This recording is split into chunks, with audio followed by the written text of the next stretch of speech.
What do we want? When do we want it?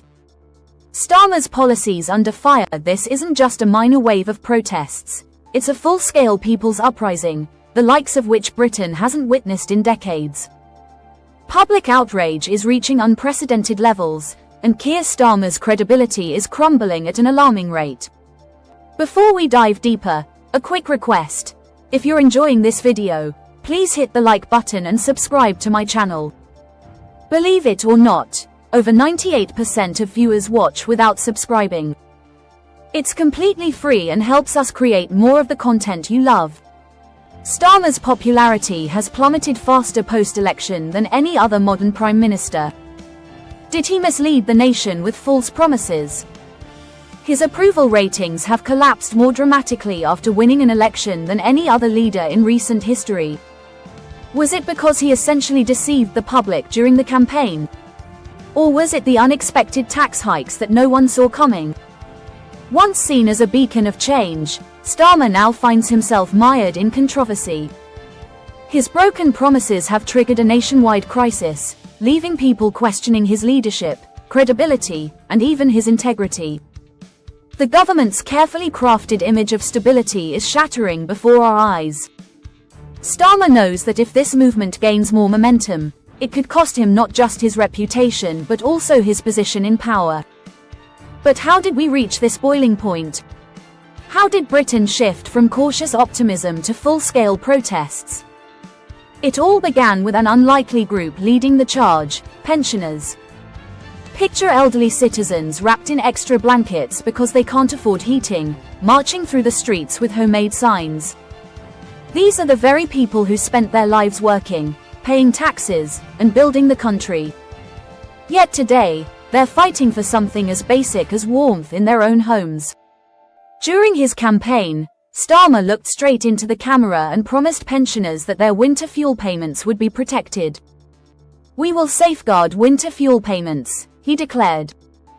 But within weeks of taking office, he broke that promise, announcing sweeping cuts that left millions of pensioners struggling to survive.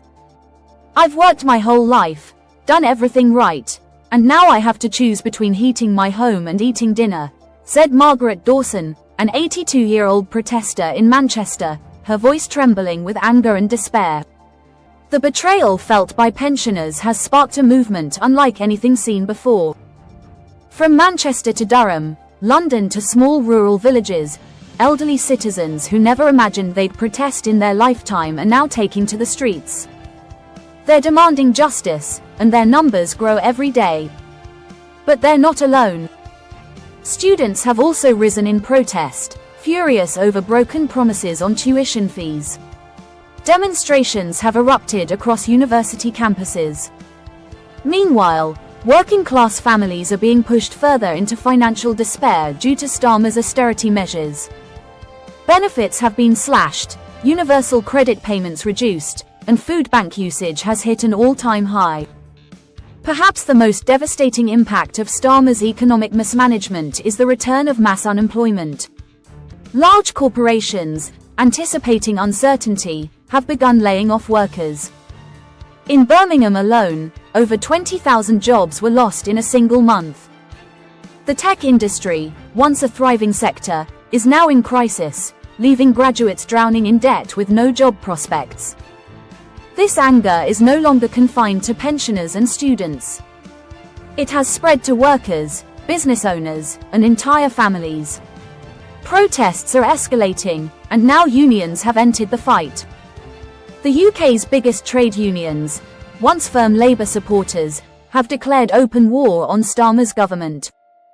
His administration has made striking harder than ever, passing anti-union laws that restrict workers' rights.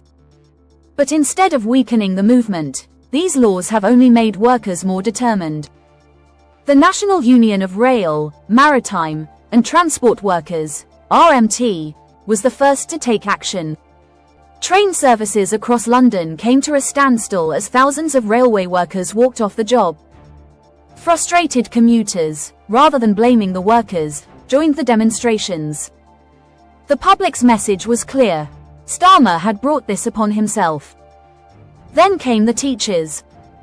Across the UK, Thousands of educators walked out of their classrooms, demanding fair wages and better school funding. Parents, many struggling with the rising cost of living, stood in solidarity with them. Next, NHS workers joined the movement. Doctors, nurses, and paramedics, the same people who carried the country through the pandemic, began mass protests. Their message was heartbreaking but simple.